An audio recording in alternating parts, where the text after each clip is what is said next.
Hi everyone. So today I'm going to be telling you about how I managed to get VSG surgery in Canada.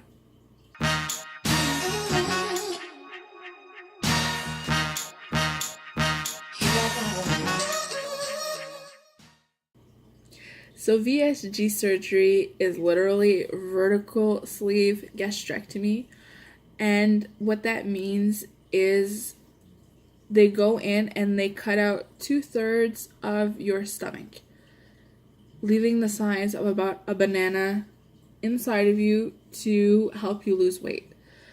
I thought that it might be interesting for me to tell you how here in Canada I got the surgery, because I know a lot of different places is a lot of different things that you have to go through, different costs, and it might be interesting for either people in Canada who are looking to see maybe how to get a surgery, or people in different countries who went through the surgery and are maybe curious how it goes down in other countries.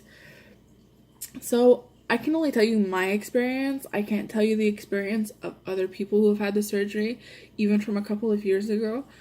I know, even I would say about 5-6 years ago, it was the lap band that was offered by the government, but there was a fee of $5,000. You needed to have a request from your doctor, but there was still that $5,000 fee, and you needed to go through a special diet, it seems to me, and lose at least 50 pounds and prove that you were serious about the surgery. For anyone who doesn't know, the lap band is basically a piece of plastic, I believe, that goes around a portion of the top of your stomach, and they inject liquid into it to tighten it so it makes more like an egg size pouch that slowly leaks through down to the rest of your stomach. To know more, I would say Google that. And they don't offer it anymore because it causes a lot of problems. There was a lot of people who had rejects. There was a lot of problems with the band eroding into the stomach, and they don't offer it anymore, just because of all the complications, and a lot of people get it removed to get either a sleeve surgery or a gastric bypass.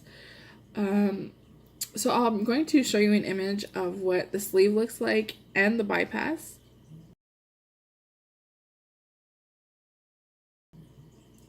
And I decided to take the sleeve just because the bypass seems like it played a lot with your intestines, and there looks like a lot more stuff going on, and it just scared me.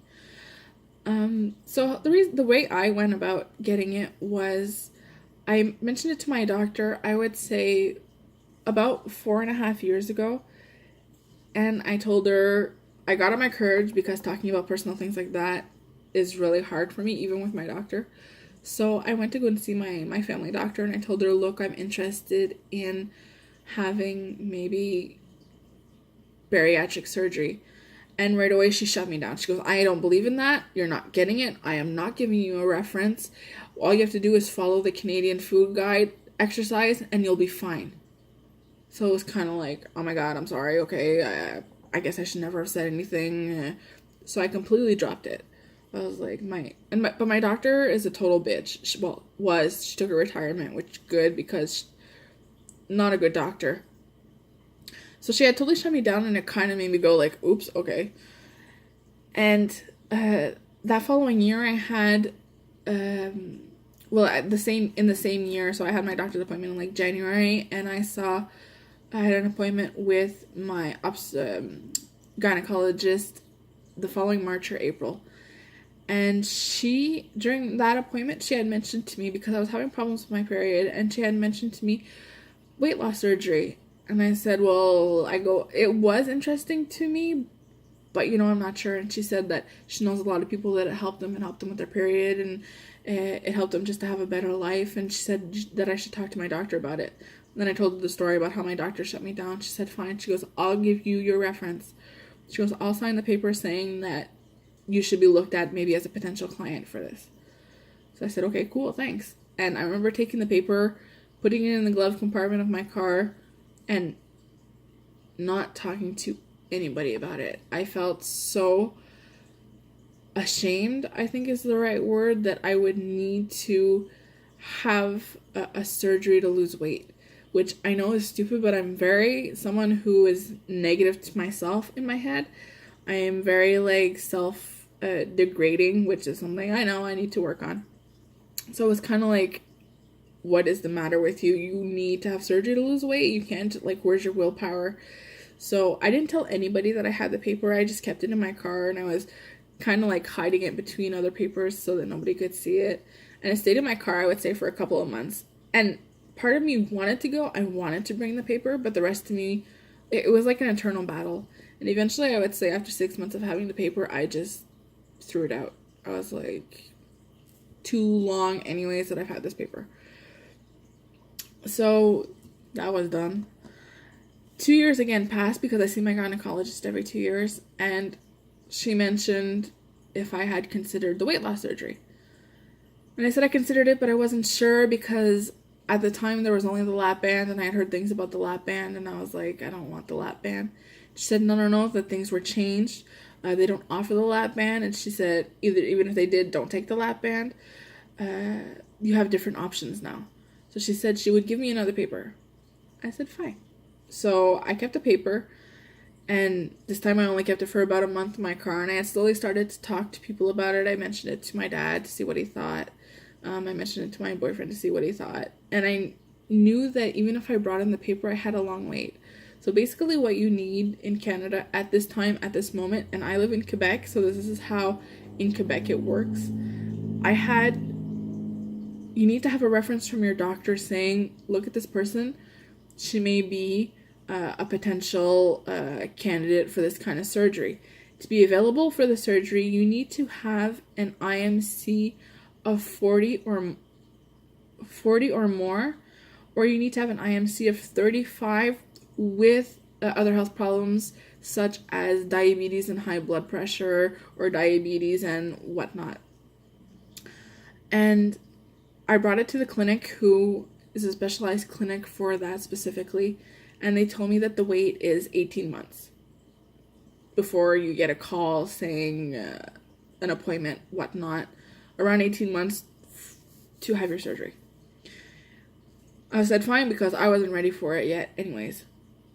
So I left my paper, I left my name, and that was in May 2017 that I brought my paper to the clinic. Fast forward to this year, I got a call in the month of August saying, this is the clinic, are you still interested? So I said, yes, I'm interested. I want to know more information. And basically what happens is the wait is, it's an 18-month wait about for the operation, but I got a call at 15 months, and the first meeting is a group meeting for information. So I went to that meeting, and basically they explain to you the different options. So they say how they no longer offer the lap band, and the two options are the sleeve and the bypass. And they talk to you about the pros and cons of each, of both, the risks. They really go over everything.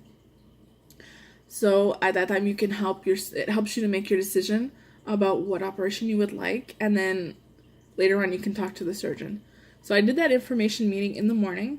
Went home because it was kind of like a whole day thing. Went home, came back in the afternoon, and from there I met with a nurse who basically takes your information.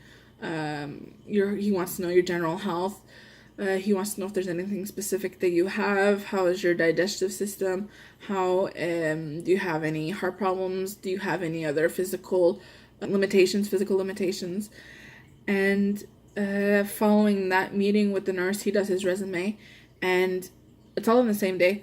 And then after that, you go and you meet with the surgeon. So with the surgeon, he looks over the request, and he asks you what kind of surgery you would like to have. So I told him that I was interested in the sleeve, and he asked me why the sleeve rather than the bypass, and I explained to him because the bypass looks like there's just too much going on, and the sleeve seems more simple. So he explained to me the sleeve, and he said that he thinks that I would be a good candidate, and he approved the surgery. From there, he tells you the different tests that you're going to need. So the tests that I needed to pass, the things that I needed to do was I had an appointment with the nutritionist who would explain to me exactly what was going to happen, what I needed to do before the surgery for food, what I needed to do for the surgery after food. She looks a little bit about what your nutrition is currently so that she can give you a guidelines working up to the surgery, what you're going to need. The other test that I had to do was, the other thing that I had to do was blood tests and meet with a pre-op department who tells me how things are going to go. And I needed to do a gastroscopy, so a camera in the throat. And he told me if everything looks good after those tests, then it would be good to go. And those were tests specific to me. So I think basically everyone needs to do a blood test just to see if you're deficient. But following that, everyone is different. Some people need to do an ECG. If you have sleep apnea, then you have to do a sleep apnea test. So it's really specific to each person. And then once you get through all that, then you get your date for your operation. Everything is free. I didn't have to pay for anything. Here in Canada, I would say most medical things are free. It depends how specialized they are. I know if you decide to go into the private sector, because it could be faster, this operation costs around $15,000 to $20,000. It's a number that I saw. I can't confirm that that's how much it actually is, but it's about that much. And so we're really lucky because I know in the States you have to pay for this surgery, or you have to pay, example, for your follow-up with a nutritionist, or you need to have a psychiatric evaluation, but there was no psychiatric evaluation for this test. If you fell into the health parameters, you could be accepted for it. So basically, you need your reference from your doctor. You need to find the clinic where you're going to be operated in, give it to them, and wait. So to give you my timeline, I sent in my paper May 2017, and I was operated on October 25th, 2018. So do the math, I think it's about 18 months. Quickly, I didn't calculate it. And then you have just your recovery. The only things that I've had to pay for is my medication, part of my medication, because the government, or if you have insurance with your work, they pay for a portion of it. And your food, so your diets and the food that you're going to have to, that's special, eat afterwards. Which, I mean, special, I have Gatorade, so it's not like it's anything really that special.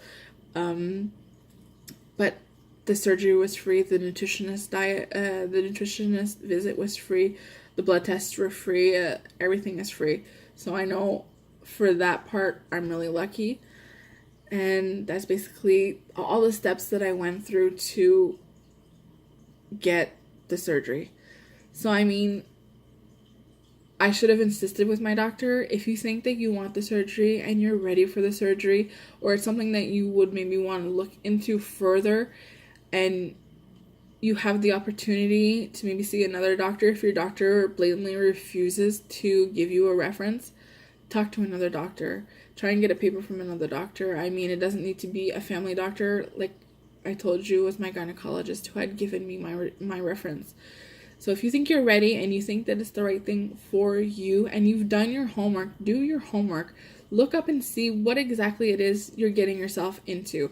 Look and see what the operation is. Maybe not look on YouTube and see exactly what the operation is, because that was a mistake. But read up on it. Read up on the risks. Read up on the negative things too. Don't just read up on all the good things and exactly all of the benefits. Yes, there's benefits, but yes, there's negative things too. So I would say do your homework. Absolutely do your homework. And if once you've done your homework, you want to do it, do it. Find a way to get it done. If your doctor says no, and not because of a health reason, not say your heart is too weak, you can't do it, then I would say listen to your doctor. But if they don't even want to blatantly give it to you because they don't believe in it, ask somebody else. Find somebody else, get another reference somewhere else, and do what you think is right for you. So that's how I got my surgery here in Canada. I hope it enlightens you. I hope it lets you, if you're interested and you're living in another country, how maybe it's like to get this surgery in Canada and the steps that you need to go through. I hope it was interesting to you. I hope if you're looking forward or if you're trying to get the surgery here in Canada, it might give you a guideline on how you need to go about getting it. I just hope in general that you enjoyed it, and I'm interested to know the different steps that everyone else has had to go through to get the surgery. If you've had to pay for things, if you had to do tests that maybe I didn't have to do, I'd be really interested in reading any kind of comments you would like to leave. If you like the video, please like the video, and I hope you come back and watch my other ones. Thanks. Bye.